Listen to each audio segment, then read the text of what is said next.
Welcome to Feed Your Lion. I'm Dr. Jodelle Yount, and I'm here to aid you in the mastery of total health, spiritual, mental, emotional, physical, and financial. So prepare to have your wellness tank filled up with this podcast. Welcome to another episode of Feed Your Lion podcast. I'm here with my buddy Erin today, who does business coaching. We don't really know what we're going to get into all today, but that is the main goal is to maybe focus a little bit on your business and what you're doing and the things you've learned and how you're helping other people in their lives, basically making it better and easier and more streamlined, right? Yeah. For a lot of the things. So anyway, Erin, we were just talking about, she was telling me before we started that about growing up in southern West Virginia and being an alpine skier. So I do want to get that on thing because that's just cool. How did you just where you were, that was a big thing, right? No, it wasn't even a big thing. They opened a ski resort from my driveway to the parking lot of the resort was 27 minutes. Really? And my dad wanted to have a sport he could do with a daughter. First kid, he's like, dads do things with, he's like, something I can do with my daughter. They just opened the ski resort. So I started learning to ski around the time I was 4 or 5. Wow. And got into what they still do it in some places called NASTAR. And it's just like a little race course on the side of a hill and anybody can sign up and do it. And lo and behold, I've had one of the fastest times in the state one winter. Is the alpine, is that where you have the little marker set up and you're zipping around? Yeah, so it's the alpine ski room, so Olympics, yes, Swallow, okay, GS, that's the same, okay. Lindsey Vaughn, Yes. all of those folks. Okay, Yeah. I'm just making sure I have the right image in my head, okay. That's the right one. So how long did you do the alpine skiing? So I didn't even know there was such a thing as real it wasn't something in southern West Virginia Yes. people talked about. And so I got a letter and like, hey, we actually have a ski team. Do you want to join the race team? And Dad went, that sounds like fun. And really loved it, was really good at it. And so I skied and competitively raced through high school. I've trained in the summer with the women's national ski team on a glacier in Oregon, which is super fun in July. You're skiing by 6 and you're off the snow by 11 because it's too soft to ski the rest of the day. I got clotheslined playing Ultimate Frisbee with Peekaboo Street. I don't think a lot of people can say that. I mean, that's really cool. It's a fun story. Yeah. I got to do a lot of cool stuff with it. Yeah, that's neat. I love when people have interesting things they've done, whether it be athletics or just some interesting hobby that you don't hear. You don't hear a lot of that around. There is not a lot of alpine ski racing. Have you met another person in the tri-state area that did alpine? Not raced. And it's such a small community too. All the other racers that are at least kind of in your age group-ish, a few years on either side. So there's not. Did you ever go to the Olympics and watch it? I have not gotten to go to the Olympics. So I have gone to a Summer Olympics to watch soccer. So I've done that, but I have not gotten to Winter Olympics and skiing. You probably but would you love it? I would love it. Yeah. I mean, and being around it so long and training with so many of those people, and I've skied with so many of them, even in my adult years. It's always fun when they're like, this chick from West Virginia is going skiing with us today, and you've got eye rolls, and then you go out and ski, and they're like, oh, because you're out in Park City, Utah, and I'm like, you know how to ski. I'm like, yes, that's I know how to ski. So. Wow, that's really cool. Yeah. I love that. I did not know that about you. So, okay, so back to kind of our thing. You grew up in southern West Virginia. What was your path like? How did you end up doing coaching now? How did we get from southern West Virginia to here? Yes. So it's an interesting journey. I grew up in a family business. My grandfather started it. My uncles, all of them worked there. And so very entrepreneurial family in general. So I was learning leadership in business long before, it was just what happened. That was our everyday life. Yeah. So it wasn't abnormal to start businesses. I was the oddball. All of our family are business majors or engineers. I went to journalism school. very left brain, right brain oddness to the people I grew up with. And got that background in TV and broadcasting and did that for a long time. And then kind of we went back into the family business of restaurants. And after close to a decade and a lovely joy of burnout, which we can talk about. Yes, that's a big topic. That's a huge topic. Yes. Got out of restaurants and then kind of took a minute to heal from the joys of burnout and really went to what do I love. And I think what the restaurant really taught me was I was already coaching, and I had been coaching in all of the different aspects of my career and really putting a lot of emphasis on training the people around me so that they could be at the same level, which makes it a lot easier than to go, I can go do this because I can do it all myself. There's still that pull because there's sometimes when you're in that frustration, which is where the burnout came, but we had a lot of 16, 17-year-olds that had never had a job. They didn't know how to talk to a boss. Mm-hmm. They didn't know kind of what those situations were. So to be that person that could say, well, this is how you sit down and have a conversation, and this is what you can say that is effective, and this is what you say when it's being flippant and rude. But if you're 16 and no one's ever told you, how do you know? Mm. And then I started to realize that some of that conversation was working on my 50-somethings because they had just been told to show up and do and never really been given any of that too. And then you started to look around at other friends and other businesses that they had, and that was the constant struggle. And it's still the constant struggle. I hear all the time from, it's like the people. I spend more time on people at my business than, It's like, let's kind of change that philosophy because you should be spending your time with the people in your business. And if you kind of flip how you're taking care of that, that takes care of your business. Absolutely. Yeah, it's a perception change. It's an absolute perception change because we see that as pulling us down instead of what does this person's incredible opportunity or the way their mind works help in a way that is different than yours. That's the yin to my yang. That's the person on the other side. Yeah. That's who, if I can grow them in the right way, I can really make sure that, one, they're living a life that they want, and if they're living the life that they want, they're going to stay. Yeah. And by staying, they continue that pipeline of feeding that growth all the way through from the top to the bottom. So I want to take it back to a minute here. The journalism thing, that's kind of an interesting, did you want to go, like when you initially started out, were you thinking like I'm TV broadcasting or like newspaper, like what were you doing? I wanted to be Jane Pauley.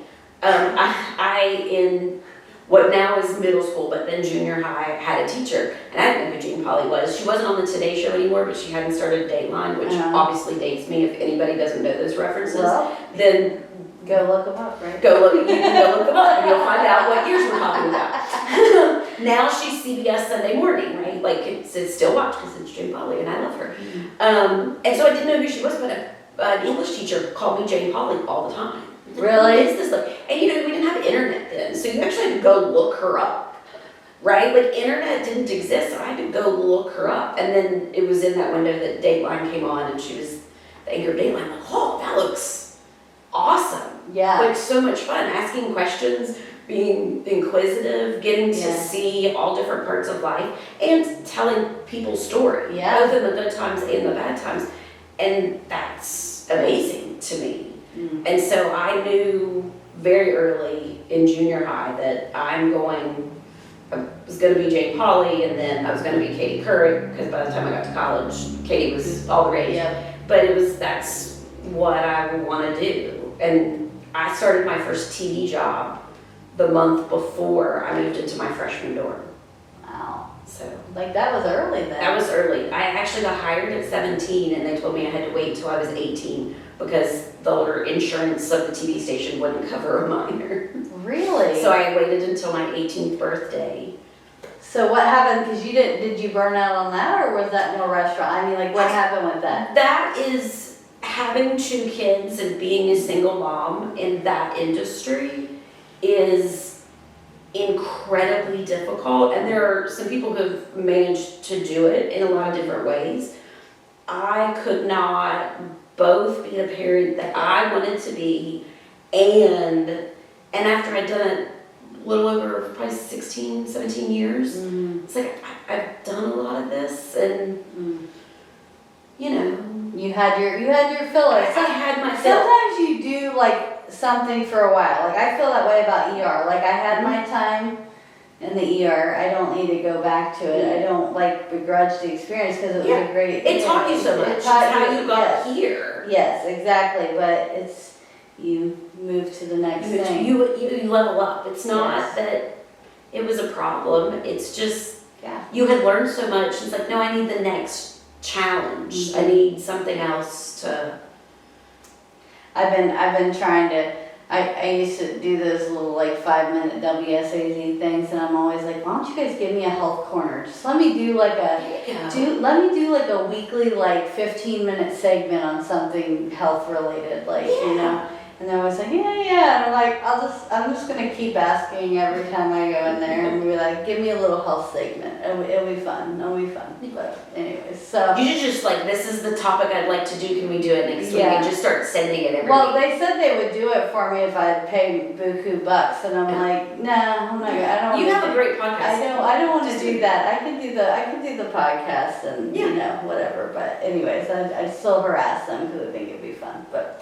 All right, so I don't even remember. We said from there to the restaurant thing. Let's go back to the burnout thing because honestly, I don't think I've talked a lot about burnout on this podcast, and I've certainly experienced it in various ways. And like especially you hear that term a lot in physicians, like and coming from physician, that is a huge like.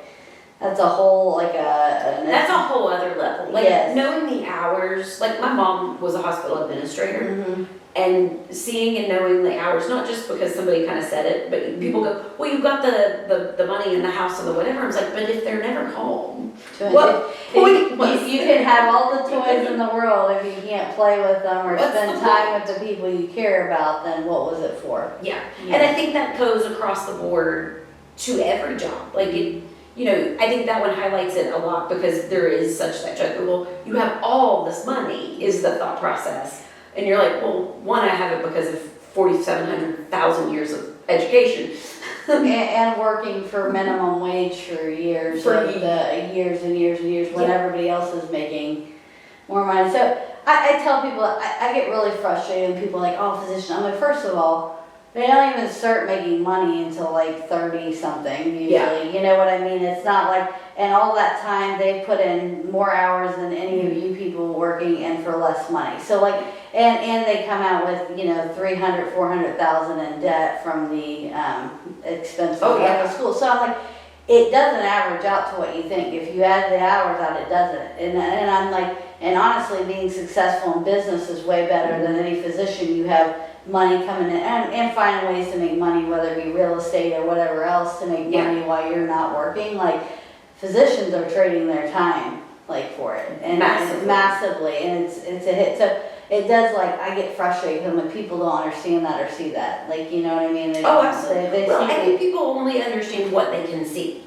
Yes, and that being said too, like, they're terrible with money. They come out and they buy all these things when they get their first real job, and then they go into debt. You know, it's just stupid. They go into even more debt. Yeah, it's dumb. And, I mean, I don't know, and maybe this is a good question to you and talking about it is, I mean, how many doctors after that many hours of work and long hours and 4,700,000 hour days, you know, it doesn't look like Grey's Anatomy, but are burnt out before they even get all the way through? Yeah, because it's not fun. I mean, I was over it when I came out. Like, I was just like, And I, for me personally, I knew I was never going to work for somebody else for a long time. It just was not my nature. I'm not anybody who knows me, I don't do well with like any kind of oversight. I like to do my thing. Yeah. So, but look what you were able to do outside of that. By being somebody who thought differently. Oh, they thought I was crazy. Been able to create something. Yeah, I heard a lot. They're like, you've only worked like 6 years outside of residency. Like now you're in the good spot. And I'm like, yeah, the money's good, but I dread coming to work every day. Like I don't like it. I get yelled at every time I'm here by patients and everything else, and like it's just, and everybody, the ER is something everybody craps on all the time. Like I was like, so I'm miserable, so what is the point? So I had to create something else. And it took me a while to make the transition, but yeah, people were kind of like, I can't believe you're just like not doing ER. You've been doing this, working for this for years and years and years. I'm like, but yeah, I still have a background. I need to do other things. Like it's not like I lost my title or my medical license or something. Yeah. I'm still using it actively. It's just in a different way, Well, in a way that makes you thrive. Like I know my youngest is 20 and he said, I just think it's a shame that you gave up on your dream. I'm like, I didn't give up on my dream. The dream changed. Like I had fulfilled the dream to as far out as I could see it. Like at 15, yes. I had fulfilled that dream and all of these other different new dreams entered the picture. Yes. It's like, no, I'd rather go after that than keep living the thing I've already done. And I think that's what's really hard for younger folks to understand, or maybe people who don't kind of go, I have this element of the creative or independent or whatever, is, well, wait, why would you give up on the dream? There's been no giving up of the dream. There is a dream that has changed and evolved because I have. Yes, 100%, I love that. All right, so burnout, what are some tips, when you're working with somebody, you can tell they're really struggling with that, they're like, I don't want to go to work, I dread this, I'm there, I'm not my best self. What are some kind of things that you talk about, or how do you work with people in that? I think what happens mostly for folks is they don't, and I was like this in my own burnout, I did not see my burnout. Okay. I saw all of those people are the problem and causing me issues. And that's what I think happens a lot in burnout. So if you think of the person in burnout, or if you're trying to figure out, am I close, am I there?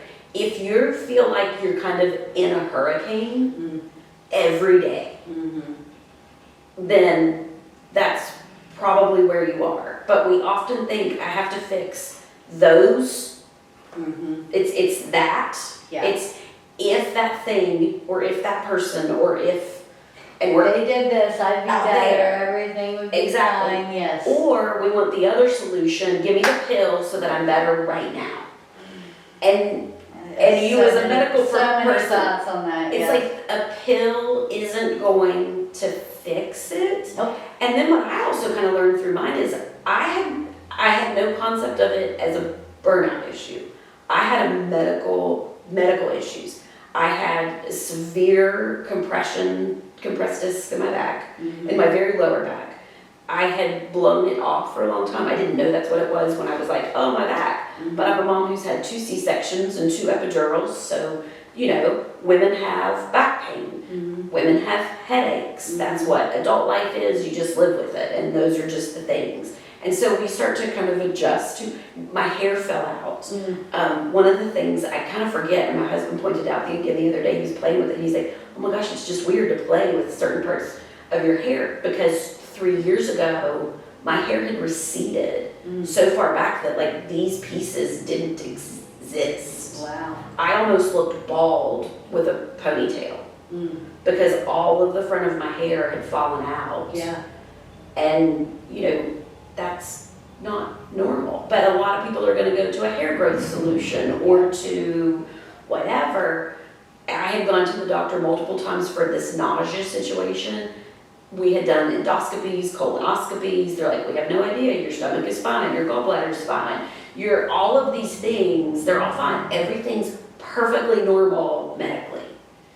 We don't know why you're having that problem, and so you start to swirl on all those things. I have problems, but nobody can figure it out. They think I'm crazy, and so you really start to feel nuts.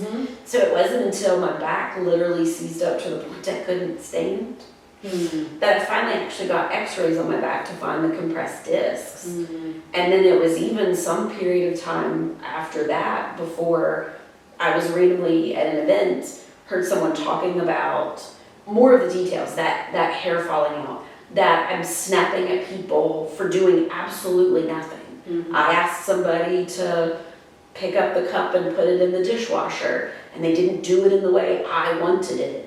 And so, you lose it on them, and you snap at them, and you can't be around people. You push a lot of the people in your life away. You look around, you're like, I don't have any friends, and it's all their fault. And it's really because you start to isolate so much because you are either really angry, so they have separated from you because you're snapping at them and they don't. Yeah. And you aren't hearing them and they're like, something's up. Mm-hmm. But you're in that chaos so badly. You're in that hurricane that doesn't ever end.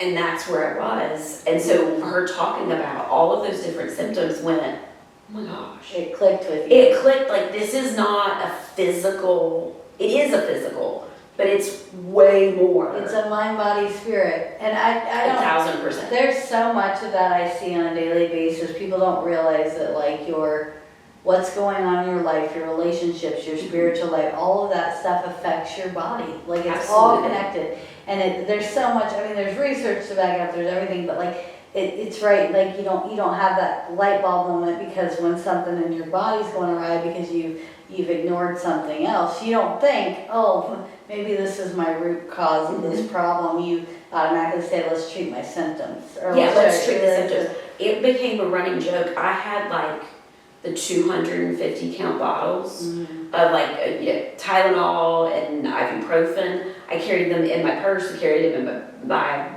bag for work. I had them in every one of our restaurants. I had both like 250 count bottles everywhere. I had a hidden stash in my car. I mean, I guess the good news is I wasn't hiding anything harder than that. And some light gain patches, but that's just kind of who I am. But those were everywhere, so that no matter where I was, I could be able to manage the pain and the headache, the back.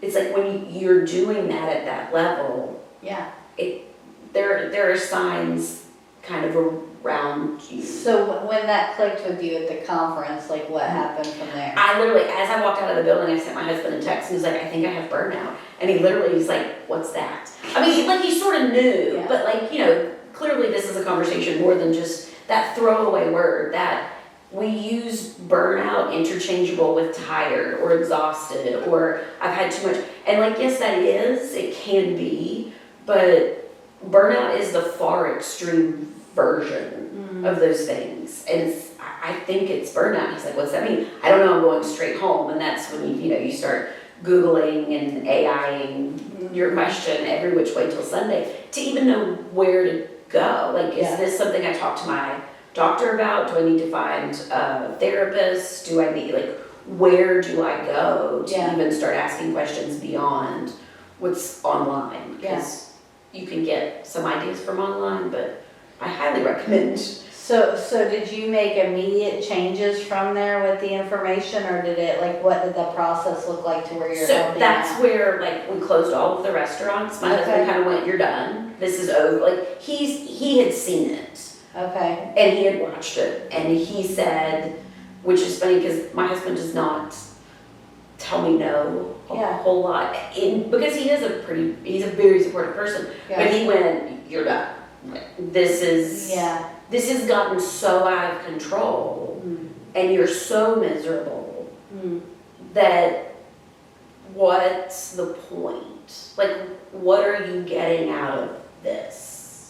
Isn't it cool when somebody you love, though, actually tells you no when it matters? And I think you've probably been telling me no in different ways. But you know what I mean? Absolutely. Because how many yes people do you have in your life? How many yes people? Or you just need to keep going. It'll get better. Yes, like validating stuff. Or like you said, but like, how many people care enough to be like, no, you're wrong on this? Or like, it's not good. Like, it's not good. Like, even if it's going to cause like an upset in some kind of way. I don't know. That was an aside. Such an interesting balance between, like you said, people thought you were nuts Yeah. for kind of going your own way. So it's even seeing where the balance is. There are people who are being discouraging, but he had been extreme. This is a man who on his days off would come to the restaurant and cook on the cook line so that we could spend the afternoon together, because that may be the only way I see him today. Mm-hmm.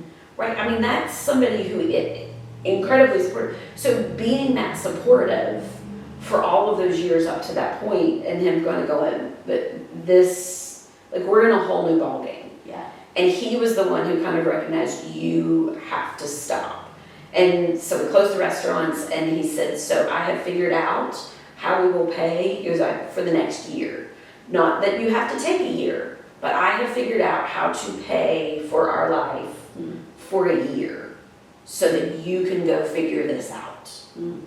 I don't want you to worry about it. Like, that's not on your list of things to stress about. Your job, however long this kind of takes, is figure it out. Yeah, yeah. And have the space and the freedom to do that without those pressures. And that was really helpful too, because otherwise it's like, well, how are we gonna pay this bill? How are we gonna do this? How are we gonna, he's like, I figured it out. I've already done it. And he wasn't about to tell me what it was. I don't get to know that in that moment, because he knew it would make it Like more that much harder. Yeah. Or, well, maybe I'll do 3 months. He's like, but what if you're not ready?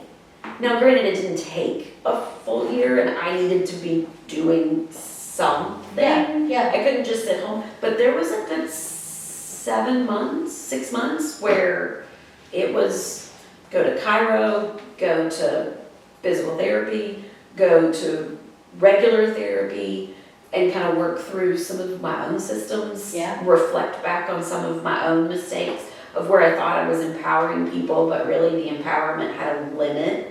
Mm.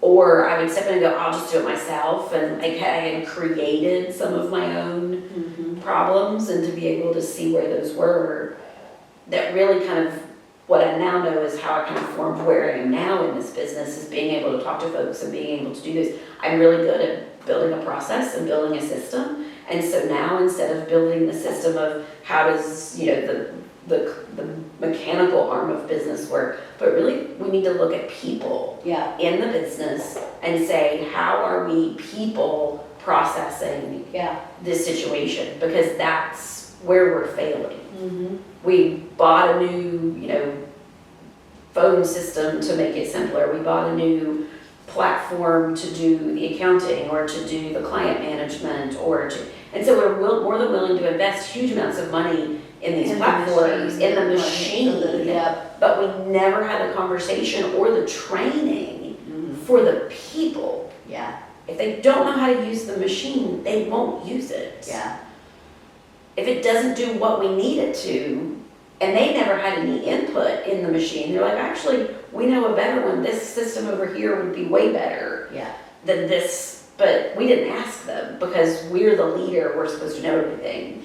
It's like, no, let's start to switch some of those mindsets. Well, that's leadership is empowering, right? Like absolutely, that's what we should be doing, is lifting up the people around us, right? That's leadership. That's the leadership. Well, and we're service to others, right? You're not servicing. It's like you look around and go, well, nobody wants my job. Well, you work 90 hours a week. You snap at everybody.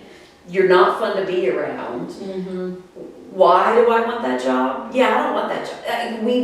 We've already shown. Yeah. If you are looking around going, no one wants to take over this business, who am I leaving this to?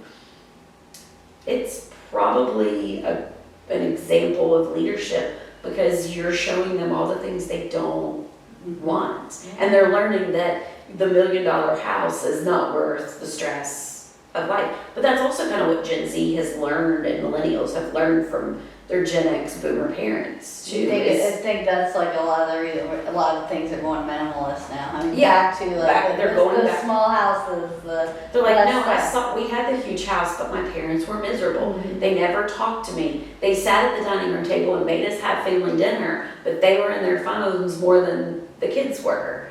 And they saw that, and they don't want to do that anymore. Mm-hmm. It's not the life we have not shown that life as this is what you want. Yeah, it's interesting. So as far as like going through the process, then like not even a year off, but when did the physical health start improving? One, stopping, and I don't think we give enough credit to taking a pause. I took a stop, but that's because, I literally hit the wall head on. If you can find pauses, and you will literally realize, wait, I just had a great idea of how to rearrange the furniture, or even in simple places. I listened to my favorite song I haven't listened to, or I talked to a friend I haven't, because I've been so busy and you start to realize your brain starts to come out of those fogs, and and you start to recognize a lot of those different things where you were so disconnected. It was a point, so my therapist was like, well, find something you enjoy. And I went, I have no idea what I enjoy. Like, I don't know. It had been so long since I had done something just for me, just for my enjoyment, that did not fit around work, that did not fit around the kids' schedules, did not fit around responsibility, but something I did for the fun. Mm-hmm. And I went, I don't even know where to start to think about those things. But you finally had time. I can relate to that 100% because it's so much as work and productivity, and it's like I was just talking about this, like you know, I've always loved to read and stuff, you know, like it for fun, but like you know, my whole adult life I've been in school, like I've been a lifelong student, still doing school, and I was like, you know, I used to love reading books for fun, and now if it's not nonfiction or related to like school reading or like something I'm trying to build or do, I don't like just read a regular fiction book for fun. Like I don't like, it's like a waste of time or something. Yes. And I'm like, but you used to love that. As a kid, I was that kid that went to the library with the huge stack, and I would go through, and I loved it.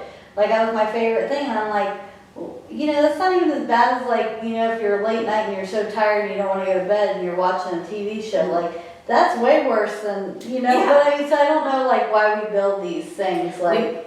And it's, I think, so easy to get lost in the TV or lost in your TikTok scroll or whichever one you're doing. But then you go, wait, that book gave me such a great idea about something I could have done. Yes. And so for somebody who's an avid reader, Yeah. I have a bit of dyslexia, so Yeah. that not, give me a magazine. Yes. Or a book that's like short stories. We're talking about Chicken Soup for the Soul, and this Chicken Soup for the Soul. We should totally bring this back. But you know, there were a lot of short stories. I could do a couple or read one at night and put it back down and, you know, but it triggers your brain because you have something that is that creative, and we need those moments. Just like your body has to rest after a workout, your brain needs to rest throughout the week, not just one day a week, but your brain needs that rest too. Absolutely. But it's crazy how much, if just taking 20 minutes to read a book in your evening will actually improve your sleep that night. It's just, you know, because you did that calm, quiet thing, and it let your brain soar, and you know, all of those things are so interrelated. And then you go into work and you're like, wait, I'm refreshed, and I can do this, and I can do this, and let me engage with my kids and or my spouse or family members or friends or whoever. And then you really start to see that feed pile on and compound to where like, oh, this is what it's like. It is like, especially like, I think like type A people are really bad. Like I have this thing, like I always have, where I feel guilty if it's not productive. If it's not productive. And I always have a gazillion projects, you know, there's never a lack of things that could be getting done. Like I could not tell you a time I've ever said out the words I'm bored. Like I could never, always have a list. Like there's nothing but like, I have this like guilty thing if I'm doing something that's not productive, but at the same time, sometimes you get so tired. Like I said, the TV thing, you binge watch a show because you're just so tired. But I'm like, that doesn't fill your cup either. So it's like, you know, it's relearning. Well, and we've been taught that you are not successful if you are not doing. Yes. Right. I mean, that's the fallacy that we've been taught, that doing where other people can see. Yes. Right? So things in the quiet space aren't the things that we celebrate. You don't get an award because you read your book that you picked out today. But it is from reading the book you do the things, if that makes sense. Because your brain starts to do it. But it's a badge of honor to say I worked 65 hours this week. It's a badge of honor to go look at my calendar. It's so full. I'm booked solid for 3 straight weeks. And then you start to go, well, why don't I have that one great idea like I had, you know, 3 years ago? I haven't had a great idea in 3 years. Now, I've had plenty of great ideas, but I hadn't had a great idea in 3 years or whatever that thing is. And you go, oh, it's because my brain never rested long enough to be able to trigger the idea. It's like telling a marathon runner, now that you finished, go do another one. Well, there's a reason I think like, okay, I like to write too, it's a fun thing for me. But like, you have your best thoughts for like random things when you're like in the shower or something. Absolutely. Because it's quiet. Or you're just taking a walk and you're not, like whatever you're doing. Like, it's in the moments where you're not distracted, Absolutely. where you're not doing something else, like you're just allowing that shut off valve. Mm-hmm. That's when you have it. It's when it always comes, and that's one of the Yeah. spaces I tell people to start, Mm-hmm. because I'm so busy. Okay, we can find 2 minutes. Yes. I promise. Yes. 2, because 2 is a manageable number, right? Like Mhm. you can do 2 minutes, not 2 hours. I'm not asking but 2 minutes. Yeah. So find a space that's your 2 minutes where you're not planning today, working on the to-do list, Yep. like you're talking about, but just let go of, if you're somebody who's very into music, turn the music on and just sing along. If you're somebody who just needs a moment of quiet, the moment of quiet, it's, whatever that space is, but find those 2 minutes somewhere. I tell folks, start in your car. It's probably the place where you actually are completely alone, Mm-hmm. and the place where you can prevent people from bothering you. I have children, although mine are grown, so it's not as bad, but little kids come into the shower, mommy asking questions and daddy asking questions, or there's not a sense of peace. The dog will push the door open and come right in the bathroom, like, thank you, dog, for being here with me Yeah. at the toilet. That's Yes. great. So you want a space where you can really be alone, but I can turn the phone off in the car for a second, or put it on the quick do not disturb, or turn the ringer off. I can, if you're kind of into music, play a song, because they're usually 2-ish, 3-ish minutes. That kind of keeps you on time. But it's those quiet spaces, and you can control it. I don't have to answer the phone inside this car in these 2-3 minutes. Yeah.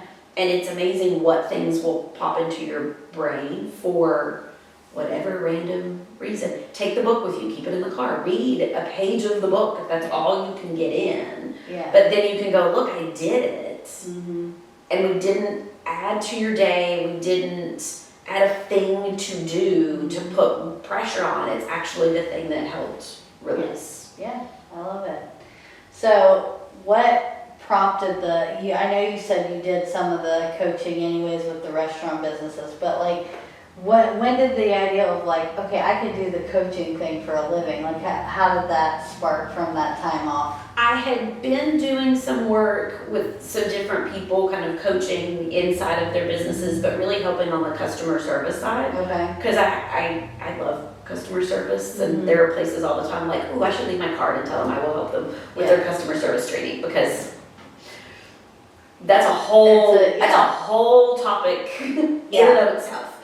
And so I was doing that, and kind of in that, still kind of feeling out what I want to do, where do I want to be, and I went, my kids are grown. Mm-hmm. We still have a few college tuition bills, but it's not nearly as bad as it used to be. The kids are grown. A lot more people are going for coaching. They understand it a lot more. Mm-hmm.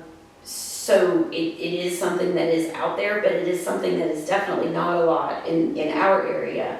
And to be able to be in Appalachia and kind of speak Appalachian, because there is a very different kind of mentality and work ethic and community ethic that all goes into that, and those stereotypical roles of what we're supposed to be doing. And so being able to kind of speak to those, and kind of went, I'm great at storytelling. It was a little weird to start to tell my own story, because I'd never told my story as a journalist. I had told other people's stories, but I know how to do it. And I kind of went, but if it took me being in that conference and hearing that conversation for me to realize it, don't I have the ability to be able to do that for other people? Yeah. So whether it's doing like a podcast like this, and if somebody hears it and go, oh, that's helpful, and maybe that's all they need to clue into something in their self and in a smaller space like this, because they could be nowhere near burnout. They just want to start building themselves in a healthy type of way. Yeah. And then if it is somebody who's going to need a little bit more, having somebody beside you that's like, a coach is different. A coach is different than a therapist. And I think that's what people confuse too. You think about a coach on a field. I was a soccer player for years. I was an alpine skier. You think about Michael Jordan and Kobe Jones and all these different athletes, and you just go, they had a coach every step of the way, because you need somebody that holds up the mirror a bit more, that's holding accountable. A therapist holds accountable, but they take a lot of what you say at face value, because they're here to kind of help you get through this from a mental health perspective. And there's a lot of medical underlying of therapy, obviously. Coaching is a bit more of, no, we're gonna work out today. Like, Yeah. I know you're tired, but we gotta do this to kind of push through. And it's that person who's really going through those steps with you. You're like, but they've been there and they're seeing it from the outside. So as a coach, I am the eye of your hurricane. You know, that quiet where they show the eye when hurricane season, and it's like, look how pretty and sunny, and it knows it knows everything about this hurricane. It can see all of the parts of the hurricane around it.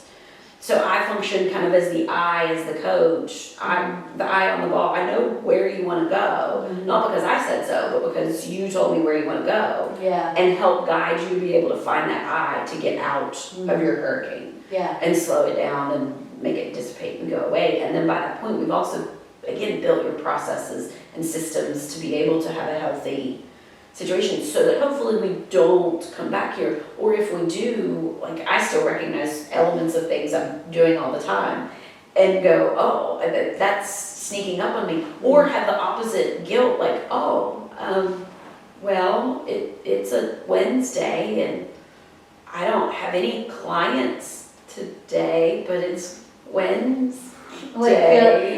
Feeling guilt because you have achieved those things. What does one do on a Wednesday when, clients, and it's like I'm caught up and I've done this, and it's like, it's a really nice feeling to go, there is nothing urgent, and knowing the difference in something urgent that I need to focus on, or the process of I need to check emails.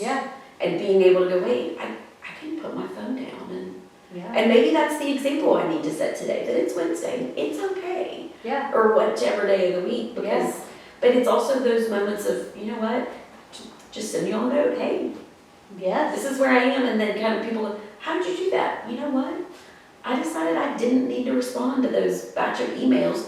They will still be there tomorrow. Not going anywhere. But you know who was around? My kid was around today because he was home doing laundry. So I said, I'm free. I literally, to my kid the other day, I was like, why don't you take a walk with me? Because he's telling me stuff about what's going on in his life. I'm like, why don't we go for a walk? But let's go. And he's like, but Mom, but you can tell me the story on a walk, and I don't have any clients right now.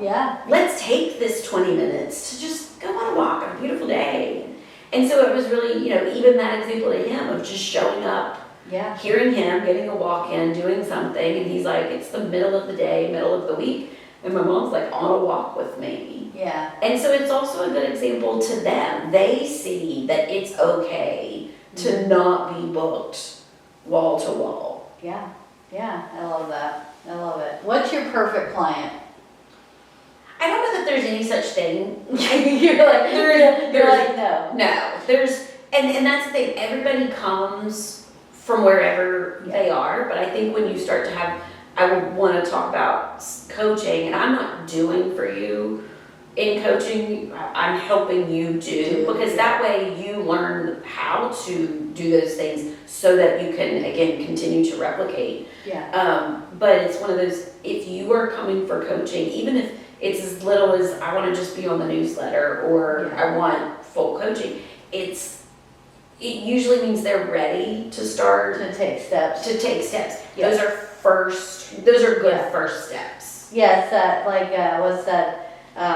what's the thing of the change, like your pre-contemplation, you're ready to take the action. You're ready to do something. I think it's that recognition. It's like, I don't quite know that I need coaching, but like, I know I need to do something different. So it could be 2 conversations, and you kind of, and so that's like the good and the bad of coaching. You may need 2 conversations right now of coaching, and it's a lot to wrap your mind around and your brain around, and it's such a different kind of perspective to have somebody challenge you in a good way of where your thinking is and why you're justifying the things that you're doing. And then sometimes you won't hear from somebody for 4 months, so you're just like, oh, where did they go? But it's, it takes some time to process anything that you're stepping into. Like if you're ready to see something, I use one of my kids, she's a therapist now, she lives in Virginia, and she had known for years, I want to be a therapist, so she wanted to be a counselor. She did her undergrad in social work, and she knew where she wanted to go to grad school, going to do counseling, moving to Virginia, went with her to like meet her professors in her master's program in counseling, understood where she, we went, got the apartment, did all of the things. She knew frontwards, backwards, and sideways. It was going to be, I guess, 3 years of classroom work, and 2 years of classroom work, and then 3 years of clinical work. So it was going to be about 5 years, but she knew it chapter and verse. Yeah. She had been reciting this for a while. For years. Yeah, she knew this information. That's what she wanted to do. And she gets there, and she calls me, and I look down, I'm like, class started 20 minutes ago. Why is she on the phone? And I answer, and she's literally full on panic attack. Mom, it's going to be 5 years. I can't do this. 5 more years of education. And I was like, I don't, I'm so confused. You have told me this 1,000 times. I have heard you tell other people thousands of times. We talked about this in 100,000 different ways. We have talked about it with the professors, with your undergrad professors, like all of these different people. And she says, I know. And it totally all, like I knew it verbatim. And then I sat in this room and the professor started with, this is exactly the timeline, which is the timeline she had known. But it wasn't until that moment that it fully seeped in. Like it got just past that first layer, it actually made it all the way through. And the panic attack was Did she solid. Did she continue, or did she switched. The school that she was at had an advanced master's in social work program, and because she graduated with honors, she's my super high achiever, people pleaser child, and she will tell you that. So I'm not telling you anything she would not say herself. Yeah, it is not a secret. Yeah. And so she ended up doing that program because she could do her full master's in a class in a year, and then go straight into her residential clinical hours that she has to have for that program. She's like, and I still can do therapy and I can still bill insurance, but I don't have to do 3 more years of textbook paper writing type of. So funny. And so for her, but it was just, and I can't tell you, our neighbor across the street was one of her professors, which was even funnier. And so when I was telling her one day, she's like, Erin, do you know how many times Faith and I have had that conversation? Oh, I'm sure, because I know how many times I had that conversation. And so it was just so funny, but it sometimes takes that moment, much like it took that moment for me to hear burnout in that conference. You've heard it, you know it, it's there, but it didn't make it all the way through your system. Oh, wait, that's what. So do you encourage people though, like if you're, like as a coach, they're in the middle of something, maybe they are experiencing burnout, but they've done it like halfway through. Like, I mean, and they just like, maybe it's 2-3 more years of their life. And they like, I mean, what is your general, and I'm sure this varies based on the situation and the person, but in your like experience with things, is it more like finish it out and then do the thing, or, just call it like, well, like, do you know what I mean? Everybody's in there's such a different stage, but it is being able to tell people, I mean, it's like, I love the question why. Yeah. And I think it's a question we talk about when, we talk about where, we talk about how, we don't talk about why. Well, why don't you leave that job? Well, they really need, and when you start to, okay, they need you, what do you need? But why? And so when you really start to go back to that kind of child, a 6-year-old asks why, and then they'll look at you when you don't make any sense and go, that doesn't make any sense. Yeah. And so just being able to, sometimes we forget that as adults, the why. Well, why can't you? Well, I have this and that and the other. Okay, so maybe we don't need to leave our job that's burning us out today, but why can't we look for the other job? I mean, and I'm not saying, 10 applications a week. I'm saying, go ahead and kind of check your Indeed, and instead of doom scrolling, Maybe we spend an hour doing scrolling Indeed or Yeah. LinkedIn Jobs or Glassdoor or wherever you want to go these days. But you never know what. I think I asked that because sometimes I think it's hard to figure out, okay, if you look at an athlete, you know, sometimes they push themselves to the point of Mhm. detriment. Absolutely. You know. And that is burnout. Like that's a thing. great example of that is burnout, the point of detriment. Yeah, and that's, you know, and you can do that even like with anything, any activity, you know, and it's like, sometimes it's hard to figure out where like, I need to get myself to the next level and break that glass ceiling, and this is actually harmful to me. Mm-hmm. And I think sometimes that can be a little like unclear where that line is. And it's unclear, but I always I can't decide for you Yes. if Yeah. you're there, because I'm not living the life Yeah. that you have to. I don't have to live with I don't get the success of your story, and I don't have to live in the Regret. regret of your story. But as somebody who has in multiple ways across my life gone, well, I'll try it. Yeah. You know, Yeah.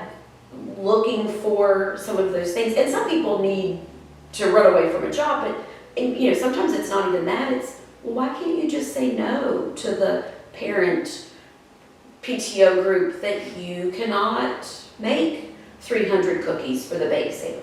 You can say no. Yeah. Or you can say, my capacity is, Yes. I can do 500, right? And so sometimes it's not even drastic life change. If you can start the small ones, but we're so afraid of telling somebody. It's just, I think it's funny though, because you get these like overachievers who are gonna push past things, they're just kind of, and then you get people that are the opposite, and they don't want to experience any discomfort, and you need to. Yeah. Like, so it's, I think that's knowing a little bit the person you're dealing with. The person you're dealing with, some people, look, I grew up as a skier. Yes. People thought I was nuts when they were like, wait a minute, you're doing what? I'm like, I'm Yeah. going to do a downhill, and I'm going to be going 80 miles an hour down a hill with 2 sticks on my feet. Sounds like fun to me. I realize other people find that strange. Yeah. I find that Exhilarating. it's so fun. Like, I'm Yes. fine with it.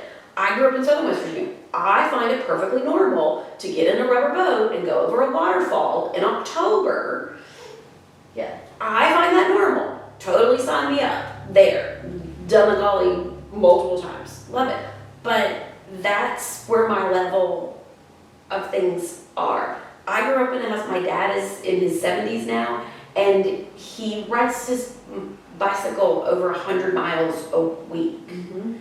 Right, like, I mean, Yeah. you know, I grew up Yeah. around somebody who's like, let's do it. challenge the things and do this stuff. And so you can take those examples and go, well, why can't I challenge how I work inside the business? You may not be the leader of the business, because leadership isn't just who owns or who's in charge, but leading is yourself. You lead yourself. Yeah. So it's, you know what, I'm gonna see if I can kind of reshape the process of the people around me, or I'm gonna say no. Yeah. I mean, it's an amazing thing, like, and I think women struggle with no a lot more, Absolutely. especially like women with kids, you know, we're the ones who kind of take on certain responsibilities, and your boss like, you have to be at work, but you're like, it's a snow day and I can't drop my 6-year-old off at wherever. And so does the kid come with you? Do you stay home? And you know, you make that decision based off what you and your child need, not what your boss needs. Yeah. Or having that conversation with your boss, and even just being brave enough to say, you know what, it's winter. I would like to discuss a plan Yeah. for the winter, knowing that this may come up. Yep. And now we have a system, we have a process. We're not dealing with it at 6 a.m. on snow day morning. 100%. We knew in October Yes. that if this happens, this is what I'm going to do to take care of my kid because of my spouse's schedule, whatever. And this is how I'll make up the time if that's something that we want to do. This is how is it a PTO, is it a sick day? Yeah. And now we have plans around those things, or maybe that's when we start asking, can I work a shift that's 10 to 6 Yeah. instead of 8 to 5 or whatever that may be. Yeah. You know, and so we start to just be brave enough to ask for our space. Yes. Yeah.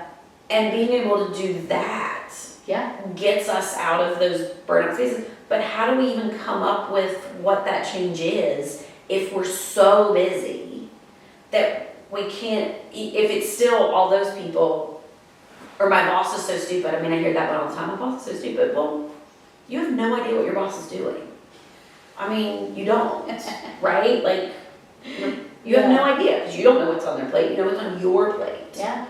And so, you know, being just having conversations like that and going, oh, maybe this would, and then as the boss, like as somebody who's like, you know what, if that makes this employee happy because the schedule fits, or they'll find a way to get to their 40 hours or get the whatever the project or however your business is set up, if it's still getting done, Why does it matter? why do I care? Yes. And sometimes even that's the biggest hurdle to give that up. A lesson I also learned from my husband, not on purpose, he totally did it by accident, but my husband does laundry in our house. It's nice. Yeah. And it's amazing. Yeah. So when I say my husband's amazing, Yeah. my husband does laundry. Yes. He folds it too. Yes. There you go. Winning. So one day it had been a long day at work, I'm sitting there, he's folding clothes and setting them on the bed, and I'm looking at him, and he's left-handed, I'm right-handed. So things are folded backwards. I did that on purpose, I'll explain in a minute. He folds them backwards. He's also, love him, he's a boy. He does not fold the way I fold, Yeah. because, you know, different levels. It's not right or wrong. He does it a little differently. He also, like, you know, so he'll fold the shirt and he'll fold it and the shirt will be inside out, and then he folds it this way instead of this way. If that makes any sense to anybody so what's really funny is, I was like, Jimmy, you're folding it the wrong way. And he kind of looked at me and he goes, I don't even know what that means. I was like, look, like shirts have, like t-shirt has usually like a logo and then the big one on the back. But like, I said, so if you fold it this way, then you can see the logo and then I know which shirt. And then you also have to know, I have an obsession with blue, so all of my shirts are various shades of blue. So that's also part of my problem in that since they're all different shades of blue, yeah. it's also hard for me to know Which one it is? Yeah. Okay. I said, so if you fold it this way, and then, you know, a little crisper, a little, you know, a nice stiff fold instead of like a... And he looked me straight in the eyes and he goes, so here are your options. You either do it yourself And he says, or... you can be perfectly okay with exactly the way it's done, or you can do your own laundry. Yeah. And in that moment you go, oh,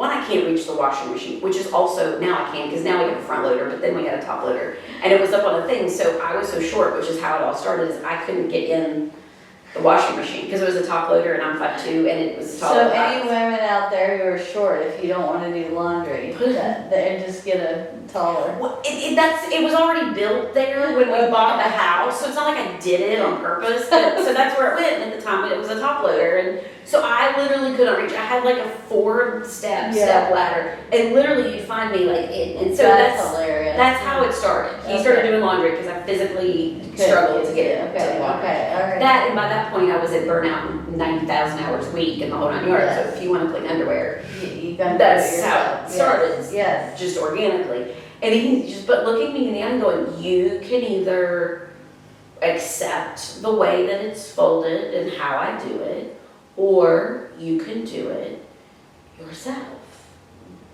And it was that light bulb. It's like, so the shirt's like 75% right. Mm-hmm. Does it need to be 100? And again, I use right in my version of right versus his version of right. Mm-hmm. So that's all relative. And then you start to weigh. Doing laundry myself, 75% right. Yeah. You can do the laundry and I'm going to shut up. Yeah. And never again Never. I even sometimes will refold the shirts because if I'm a really good girl, he'll put it in the drawer too. So I'll just go over and I'll refold it and put it. I had to refold 3 shirts today, like Yeah. pretty darn good day. But I didn't have to do laundry for 47,100 hours. 100%.